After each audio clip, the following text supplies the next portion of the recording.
আমরা মাদ্রাসার হাফেজা মাদ্রাসার যে কর্নারে যে বাড়িতে সানোয়ারা বেগম, ওনার স্বামীর নাম হচ্ছে মৃত কালু, এই নামে আমরা চিনি। ওনার বাড়িতে এসেছি। সানোয়ারা বেগম, ওনার সঙ্গে কথা বলবো, দেখবো ওনার পরিস্থিতি কি অবস্থা কেমন। এটা হচ্ছে সানোয়ারা বেগম। আপনার স্বামী কত বছর আগে মারা গেছে? বুধবারে 2 বছর হয়ে গেছে। 2 বছর হলো মারা গেছে, তাই না? আপনার ছেলে মেয়ে কটা? এক ছেলে এক মেয়ে। একটা ছেলে একটা মেয়ে। ছেলে কি করে?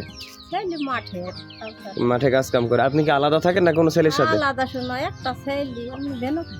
আপনি ভেনু খান? তাহলে আপনারা এই মাসিক যে এগুলো কে দেয়, খাবার দাবার এগুলো কোথা থেকে কি করে? খাবার দাবার কে শোনা এখন নিজে ভর দিয়ে কেউ ডাকলে হাতে যাই ধানমন্ডা সেদ্ধ করি হাতে দেয় তাই খাই। যেটা সত্যি কথা আবার কি ছাগল মুরগি কিছু পোষেন নাকি? ছাগল তো মুরগি একটু নিয়েছি, আর ছাগল একটা হলো নিয়েছি, আর মাসে 750 করে ওষুধ চলছে শোনা। এ হলো আমার। ও তাই, আপনার মেয়ে তো বিয়ে দিয়ে দিয়েছেন? হ্যাঁ। ও আচ্ছা, তাহলে গেলে ছেলে সেরও ভিন্ন থাকে এবং আপনিও আলাদা হ্যাঁ, খাওয়া দাওয়া করেন, আলাদাই। এবং হচ্ছে মানুষের যে যা দেয় ততটুকু আর কি। দেয় সেটা আবার কি নকরনি চুরাই ছেলি বিলি এখন কেউ ভাত দিচ্ছে, এখন আমার তো পেট আছে। আবার ওষুধ খাওয়া মাসে 750 করে ওষুধ চলছে আমাকে। এখন কি করে খাবো নিজে এখন খাই যে বুঝতে পারছি।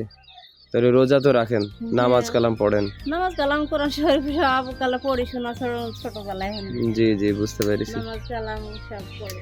জি, আমরা এসেছি আপনাদের সঙ্গে একটু দেখা করার জন্য, একটু সাক্ষাৎ করার জন্য। আমাদের জন্য দোয়া করবেন, ঠিক আছে? আল্লাহ দোয়া আবার করেছিল যাই হ্যারি করে দেয় তাদের নাকি আমাদের দেয়, আমরা যা বার নামাজ পড়তে পারি সে বারই আমরা দোয়া করি। ঠিক আছে, ধন্যবাদ। দেশে আছে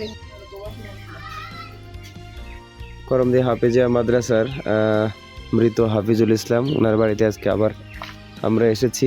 ওনার ওয়াইফ, ওনার স্ত্রী, আপনারা তো ইতিমধ্যে ভিডিওর মাধ্যমে দেখেছেন যে অসহায় কী অবস্থাতে আছেন। তো সেই ধারাবাহিকতায় আমরা আবার আজকে মৃত হাফিজুলের বাড়িতে এসেছি। আমরা দেখব যে ওনার স্ত্রীর সঙ্গে কথা বলবো, কী অবস্থা, কেমন আছেন এটা জানার চেষ্টা করব এবং আপনাদেরকে জানানোর চেষ্টা করব।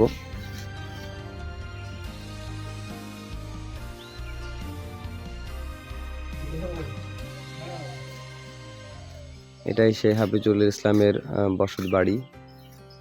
হাফিজুল ইসলামের একটা ছেলে, উনি যে হাফিজুল ইসলামের স্ত্রী নাজমা খাতুন, উনি ওই একটা ছেলেকে নিয়ে এই বাড়িতেই থাকেন, এই ঘরের ভিতরে এখানে থাকেন।